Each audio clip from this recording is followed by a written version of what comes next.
देश को माफ़ी मांगने के तो हम पक्ष में कभी नहीं रहेंगे। आज नुपुर शर्मा को माफ़ी मांगनी चाहिए, मोदी सरकार को माफ़ी मांगनी चाहिए। मोदी सरकार की माफ़ी से देश नहीं झुकता, नुपुर शर्मा की माफ़ी से देश नहीं झुकता। पर अगर अरब देश इस चीज़ों की मांग करेंगे कि भारत माफ़ी मांगे तो भारत कभी माफ़ी नहीं मांगेगा। एक प्रवक्ता की गलती है, एक सरकार के प्यादे की गलती है, वो सरकार झुकेगी। ये मोदी सरकार के जो बंदे हैं जिन्होंने नफरत बांटी है, ये उसका असर है कि भारत के हर नागरिक को महंगाई का सामना करना पड़ेगा।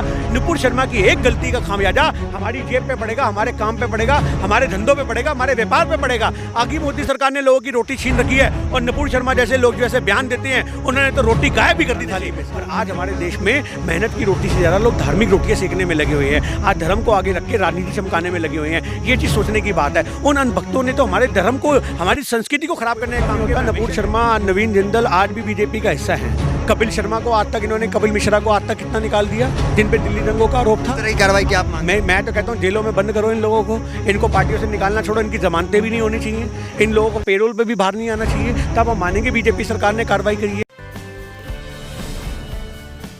नमस्कार, मैं दानिश संजार और आप देख रहे हैं पीआरबी। हमारे साथ बातचीत करने के लिए सिख समुदाय से गिन्नी सहनी जी हैं, जो कि मीडिया के सामने जो है बड़ी बेबाकी से अपनी बात को रखते हैं। जिस तरीके से नुपुर शर्मा का जो मामला है इन दिनों देश से लेकर विदेश तक चर्चाओं में बना हुआ है, जिस तरीके से प्रोफेट मोहम्मद को आपत्तिजनक टिप्पणी जिस तरीके से की गई थी, इन तमाम मुद्दे पर गिन्नी सहनी जी से बातचीत करेंगे। कैसे देखते हैं अरब देश, वो काफ़ी जो है वो बयानबाजी कर रहा है कि भारत देश माफ़ी मांगे, हालांकि गलती जो है एक प्रवक्ता, एक पार्टी के द्वारा की गई थी। तमाम मुद्दों कैसे देखें? देखिए, देश को माफ़ी मांगने के तो हम पक्ष में कभी नहीं रहेंगे। आज देश हमारा किसी के सामने झुके ये हम कभी नहीं देख सकते।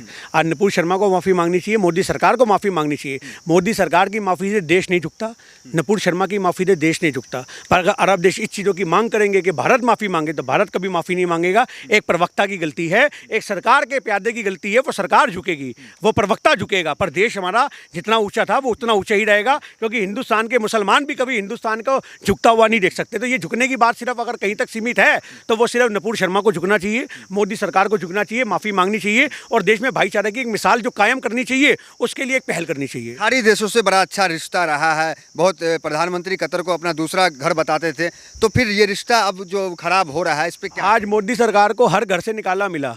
थोड़े समय पहले यशोदा बहन ने उनको घर से निकाला दिया, ये खुद निकल के, हमें ये बारे में नहीं पता। आज कतर से इनका निकाला हो चुका है, ये हमें जरूर दिख रहा है। तो आज सोचने की बात है, मोदी सरकार जिसको कहते हैं ये मेरा अपना घर है, आज ये उसी घर में घुसने लायक नहीं है। अगर आज की डेट में ये यशोदा बहन के पास जाएंगे तो वो भी इन्हें घर में नहीं घुसने देंगी, और आज ये कतर जाएंगे तो कतर के लोग इन्हें घुसने नहीं देंगे। क्यों? क्योंकि मोदी सरकार के वहाँ पुतले फूके जा रहे हैं। आप ये बात बताइए, मोदी सरकार के द्वारा वहाँ पर जो नफरत का पैगाम पहुँचाया गया है और बाद में ये माफ़ी का ड्रामा, ये प्रोपोगेंडा, क्या ये हमारे देश के अंदर जो मोहम्मद साहब की शान में इन्होंने गुस्ताखी की है कि उसको पूरा कर देगा? आप ये बात बताइए। आज खाड़ी देशों से हमारा 53% का एक्सपोर्ट होता है, 53% का एक्सपोर्ट। मोहम्मद साहब, नबी साहब पे गुस्ताखी हुई है। देखिए, मैं क्यों नहीं मानता, मैं तो हर धर्म गुरु का इज्जत करता हूं। अगर आज किसी भी ये साधु संत के बारे में भी लोग गलत बोलेंगे, मैं तो उसके भी साथ खड़ा हूं। आज अगर स्वामी विवेकानंद की शान में गुस्ताखी की जाएगी तो हम स्वामी विवेकानंद को जो समर्थन करने वाले उनके साथ खड़े हैं। आज मोहम्मद साहब के शान में गुस्ताखी की है, हम उनके साथ खड़े हैं। इससे मतलब नहीं है कि हम किसी समुदाय के साथ खड़े हैं, हम सच के साथ खड़े हैं। और जहां सच है, चाहे वो हिंदू हो, मुसलमान हो, सिख हो, ईसाई हो, किसी भी जात, किसी भी पंथ के लोग होंगे, हम उनके साथ आपको खड़े दिखेंगे, क्योंकि हम सच का साथ देते हैं। हम किसी धर्म का या समुदाय का साथ नहीं देते। बयान दिए 10 दिन से ज़्यादा हो गए थे, फिर भी कोई कार्रवाई जो नहीं हो रहा था, तमाम जगह देश में हो रहे थे और कानपुर जैसी घटना भी सामने आ गई बीच में, तो उस पर कोई कार्रवाई नहीं हुआ नुपुर शर्मा। लेकिन क्या लगता है जब अरब देशों की बीच में आते हैं, खाड़ी देश आते हैं, मुस्लिम कंट्री आते हैं, उसके बाद कार्रवाई होती है, तो क्या माना जाए कि दबाव में है, कहीं दबाव में कार्रवाई? 57 देश मुसलमानों के हैं, आप ये बात बताइए, और 57 के 57 देश मोहम्मद साहब की इज्जत करते हैं, तो उनकी शान में गुस्ताखी कैसे बर्दाश्त कर लेंगे भाई? आज मोदी सरकार पे इंटरनेशनल प्रेशर है, इसमें कोई शक नहीं है। जो आपने बोला, दबाव में बिल्कुल मोदी दबाव में है। मोदी सरकार, उसका दबाव क्यों है? उसका दबाव इसलिए है क्योंकि वहाँ पे हमारे प्रोडक्टों की होली जल रही है, हमारे प्रोडक्ट बैन हो रहे हैं, हमारा एक्सपोर्ट खत्म हो रहा है, हमारे देश के किसानों को फर्क पड़ रहा है, हमारे देश में महंगाई बढ़ेगी। आपको पता होना चाहिए, अरब की जो कंट्रियां हैं वो अमेरिका को प्रति बैरल $2 में पेट्रोल दे रही है, और हमें वही 1 बैरल पेट्रोल की कीमत $6 में मिल रही है। आप ये देखिए, यानी कि अगर उनको पेट्रोल ₹6 लीटर मिलेगा तो हमें ₹12 लीटर मिलेगा, ₹14 लीटर, ₹16 लीटर मिलेगा। ये मोदी सरकार के जो बंदे हैं जिन्होंने नफरत बांटी है, ये उसका असर है कि भारत के हर नागरिक को महंगाई का सामना करना पड़ेगा। नुपुर शर्मा की एक गलती का खामियाजा हमारी जेब पे पड़ेगा, हमारे काम पे पड़ेगा, हमारे धंधों पे पड़ेगा, हमारे व्यापार पे पड़ेगा। आगे मोदी सरकार ने लोगों की रोटी छीन रखी है और नुपुर शर्मा जैसे लोग जो ऐसे बयान देते हैं उन्होंने तो रोटी गायब भी कर दी थाली में। में से। अर्थव्यवस्था पे भारत देश के फर्क पड़ेगा। फर्क पड़ चुका है, वे फर्क पड़ चुका है। 53% मैंने आपको बोला एक्सपोर्ट।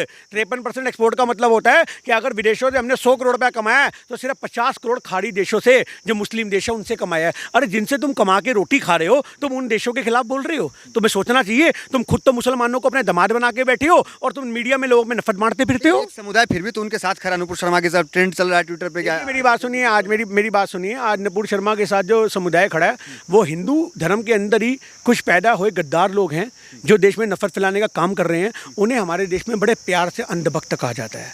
ये बात को अंधभक्त की क्या परिभाषा? तो अंधभक्त की वो परिभाषा है जिनको धर्म के आगे कुछ नहीं दिखता। इनकी आंखें बंद हो जाती हैं। इनको लगता है धर्म ही सब कुछ है जो देश को चलाएगा, धर्म ही है जो उनका घर चलाएगा, धर्म ही है जो उनकी रोटी चलाएगा। मैंने अभी आपको फिर बोलूंगा कि मंदिर का घंटा बजाने से सिर्फ मन को शांति मिलती है, घर के बच्चों को रोटी नहीं मिलती। घर के बच्चों को रोटी मिलती है काम करने से, घर के बच्चों को रोटी मिलती है परिवार को मेहनत करके रोटी खिलाने से। पर आज हमारे देश में मेहनत की रोटी से ज़्यादा लोग धार्मिक रोटियां सेकने में लगे हुए हैं। आज धर्म को आगे रख के राजनीति चमकाने में लगे हुए हैं। ये चीज़ सोचने की बात है। उन अंधभक्तों ने तो हमारे धर्म को, हमारी संस्कृति को खराब करने का काम किया। मैं हमेशा कहता हूँ हमारे देश में 2 प्रकार के हिंदू हैं। एक वो हिंदू है जो भाईचारे की मिसाल कायम करते हैं, जो मंदिर भी जाते हैं, जो मस्जिद भी जाते हैं। आज गुरुद्वारे में आप अमृत वेले जाओगे बंगला साहब में, तो आपको वहाँ पे सेवा करते हुए 60% हिंदू दिखेंगे जो एक्चुअल हिंदू हैं, जो देश की सेवा करते हैं, देश को एक इज्जत के मुकाम तक लेके जाते हैं। पर कुछ मुट्ठी भर अंधभक्त हैं जो मोदी सरकार का समर्थन गलत चीज़ों में भी करते हैं। मैं ये नहीं कहता कि कोई भी बंदा गलत होता है, हर आदमी की अपनी एक राय है, हर आदमी की अपनी एक सोच है। पर आप गलत का समर्थन करोगे तो आपका विरोध जरूर होगा। लिस्ट तो बना दिया 38 ऐसे नेताओं के जो इस तरह के विवादास्पद बयान देते हैं, तो अब उस पर तो कार्रवाई हो रही है। और नुपुर शर्मा पे जो कुछ कार्रवाई, क्या उससे संतुष्ट है या और भी? कार्रवाई से कोई मतलब नहीं होता। नुपुर शर्मा, नवीन जिंदल आज भी बीजेपी का हिस्सा हैं। कपिल शर्मा को आज तक इन्होंने, कपिल मिश्रा को आज तक कितना निकाल दिया जिन पे दिल्ली दंगों का आरोप था। कार्रवाई की आप मैं तो कहता हूँ जेलों में बंद करो इन लोगों को। इनको पार्टियों से निकालना छोड़ो, इनकी जमानतें भी नहीं होनी चाहिए, इन लोगों को पेरोल पे भी बाहर नहीं आना चाहिए। तब हम मानेंगे बीजेपी सरकार ने कार्रवाई करी है। और उसके बावजूद भी जेल में इनको रोटियां ऐसी 5 स्टार होटलों की मिलती हैं कि आज हमारा सिस्टम इतना खराब हो चुका है कि आज पहली बात तो गलती से कोई जेल जाता नहीं है बड़ा नेता। पर अगर गलती से कोई बड़ा नेता जेल जाता है तो 5 स्टार कमरे के होटल उनको मिलते हैं, जेल के अंदर भी खाने को रोटी मिलती है बढ़िया तरीके से, उनका एक मेहमान नवाजी होती है जेल के अंदर भी। तो हम ये बात कहते हैं। आज आपने देखा वो लॉरेंस बिश्नोई को जो गोली मारने के बाद भी वहाँ पे इतने छोड़े में बैठा है और जो बोलता है हाँ मैं जिम्मेदारी लेता हूँ, मैंने सिद्धू मूसेवाले को मारा। आप ये देखो हमारे सिस्टम पे थूक गया, वो हमारे सिस्टम पे थूक गया। मतलब आज इतनी बड़ी घटना को वारदात देने के बाद लोग छुपते हैं, मुस्लिम गली गली सर छुपाते हैं। पर आज हमारे देश का सिस्टम इतना कमजोर हो चुका है कि मुस्लिम चौड़े में कहता है हाँ मैंने मारा है, जाओ कर लो क्या करोगे। मतलब आज देश के संविधान को ललकारा जा रहा है। तो ये चीज़ समझने की बात है कि हमारा संविधान लगातार कमजोर हो रहा है, उसको बचाने की जरूरत है। एक तरफ कह रहे हैं कि दबाव में यहाँ पे कार्रवाई हुई है, लेकिन अरब कंट्री की अगर बात करें तो एक छोटी सी कंट्री है। दिल्ली में हमें लगता है कई अरब कंट्री समा जाएंगे, एक दिल्ली में जितनी आबादी है। तो वहाँ पे जो चाइना से डट के मुकाबला करता है जो सरकार, जो पाकिस्तान को डट के जवाब देता है, वो एक छोटी सी कंट्री से डर जाएगा। छोटी सी कंट्री से मतलब नहीं होता यहाँ पे। यहाँ देश को डराने या धमकाने की बात नहीं हो रही। आप गलत का अगर गलत बोलोगे तो आपका विरोध होगा। आज आप एक बात कर रहे हो, स्प्रिंग भी छोटा सा होता है, उछालो तो बहुत ऊपर उछलता है। आप ये मत लेके जाओ। सचिन तेंदुलकर छोटा था 5 फुट का, जब वो क्रिकेट खेलने आता लोग कहते रहे इसका ये तो बच्चा है, इसके तो कान के से बॉल निकालूंगा तो ये तो घर बैठ जाएगा। पर वो उस पर हुक शॉट मार मार के दे छक्के मारता रहा। आप किसी को कमजोर नहीं समझ सकते। आप देश को छोटा मत समझो। अरब देशों को, वो 57 देशों की शक्ति है, आप उन्हें छोटा समझ रहे हो। और एक पठान अपने आप में जब ताकतवर अपनी साबित करता है तो उसके आगे अच्छे से झुक जाते हैं। तो आप ये बात अपने दिमाग से निकाल दो। पर यह युद्ध कोई गृह युद्ध नहीं है, ये युद्ध कोई बॉर्डर के युद्ध नहीं है, ये विचारों के युद्ध है। और विचारों के आगे मोदी सरकार के जो नेताओं की गलती है उनको झुकना पड़ेगा, तभी हमारे देश में भाईचारा कायम होगा। अगर आपके झुकने से, आपके 2 कदम पीछे जाने से देश में शांति बनती है तो आपको दिक्कत क्या है? कार्रवाई तो कर दी ना बीजेपी ने। कार्रवाई ऐसी कौन सी कार्रवाई कर दी? आज कानपुर में इतने दंगे हो गए, आपने तो यूएपीए एक्ट मुसलमानों पे लगा दिया। अरे जिन पे लगाना चाहिए यूएपीए एक्ट, आपको आतंकवाद की धाराएं, उनको तो पार्टी में खाली एक पर्चे पे निष्कासित करते हो, उन पे धाराएं लगाते हैं ना आप।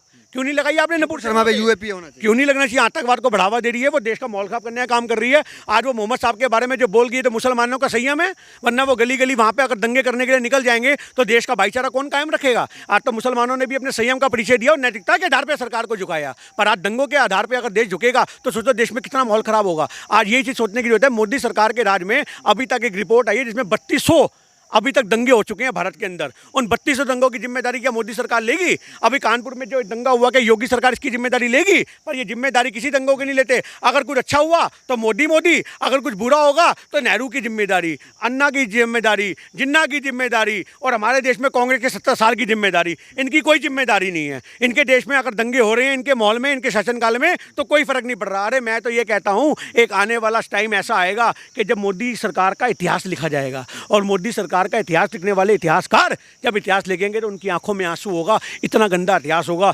लॉकडाउन में लोग लाखों मरते, बेरोजगारी से लोग छतों से कूदते, व्यापारों में इतना बुरा हाल। इमेज तो बना हुआ ना 56 इंच और एक बड़े ताकतवर। आप इंची टेप लेके नाप के आए हो 56 इंच, आप नाप के 56 इंच। आपने कहीं पेड़ तो नहीं नाप लिया मोदी जी का 56 इंच? वो लोग बोलते हैं ना कि ना वो तो 36 इंच की छाती नहीं बची मोदी जी की। और अगर वो 56 इंच की छाती थी तो पुलवामा के वक्त कहाँ गई थी? आज कश्मीरी पंडितों का स्टैंड लेने की बात है। आपको कभी अमित शाह जी की रैली दिखी कश्मीर में? आपको मोदी जी की रैली दिखी? घर घर जाके डोर टू डोर सर्वे करते हुए दिखी कि आप अपने विचार दो? कहीं नहीं दिखेगी। इनको भी पता है कि वहाँ इनकी हवा टाइट कर दी जाएगी। आज ये सिर्फ ये दिल्ली जैसे जगहों में जहाँ इनको इतना बड़ा प्रशासन मिलता है साथ चलने वाला, ये वहाँ चलते हैं। जहाँ इनको लगता है कि हमारे ऊपर भी कोई बात आ सकती है, वहाँ जाते ही नहीं है। ट्विटर पे एक ट्रेंड चल रहा है, कतर एयरवेज को भी बैन करने की मांग ट्विटर पे छिड़ गई है, क्या लगता है? देखिए ये सब कुछ बैन कर दो। तुमने हिंदुस्तान का कोना कोना तो बेच दिया है। बाइकआउट कर रहे हैं कतर एयरवेज। मैं क्या कहना चाह रहा हूँ, आज तुम कतर एयरवे को बाइकआउट करोगे तो आपका वहाँ पे जो व्यापार है, जो आपके वहाँ के रहने वाले लोग हैं, जब उनका बाइकआउट होगा आप संभाल नहीं पाओगे। हिंदुस्तान की जो ईंट से ईंट बज रही है ना विदेशों में, आज नाना करते हुए 2 करोड़ से ज़्यादा, आज 2 करोड़ से ज़्यादा लोग, 2 करोड़ से ज़्यादा लोग, आपको बता दूं मैं, कतर देशों में, यूएई में, जो ओमान वगैरह में, तो वहाँ पे जॉब करते हैं। तो आज उन लोगों को जब वहाँ से निकाला जाएगा तो आप ये सोचो कि कितनी ज़्यादा मंदी हमारे देश में होगी, कितनी बेरोजगारी होगी, कितने यहाँ के बच्चे भूखे मरेंगे जिनके बाप वहाँ विदेशों में नौकरी कर रहे हैं। पर उनकी गलती क्या थी? उनकी गलती सिर्फ ये थी कि उन लोगों ने मोदी सरकार को चुना, उन लोगों ने मोदी सरकार का समर्थन करा। आज हिंदुस्तान में जो समर्थन कर रहा है वो भी मर रहा है, जो समर्थन नहीं कर रहा वो भी मर रहा है। आज इनको ये नहीं पता, ये सोचते हैं। आज मैं आपको बताऊं, हमारे देश में जो मुसलमानों से नफरत करने वाले लोग हैं उनको अपनी परवाह नहीं है। वो ईंटों का अंबार हवा में उछालते हैं, 4 ईंट उनके सर पे गिर जाए, सर फट जाए, खून निकल जाए, कोई फर्क नहीं। वो कहेंगे कोई बात नहीं, मुसलमान का भी तो फटा, उसका भी तो निकला। मतलब मुसलमान का सर फटा है, उससे उन्हें संतुष्टि, अपने सर के टांके लगे हैं, खून निकल रहा है, उनसे उन्हें कोई फर्क नहीं पड़ता। ये नफरत और ये धर्म उनकी रग रग में समा चुका है, जिसका कोई समाधान नहीं है। तो ये गिन्नी सहानी जी थे जो कि बड़ी बेबाकी से तमाम सवालों का जो है यहाँ पे जवाब दे रहे थे। तो फिलहाल वीडियो में इतना ही, मिलते अगली वीडियो। ज़बरदस्त हमारे साथ, बहुत बहुत धन्यवाद।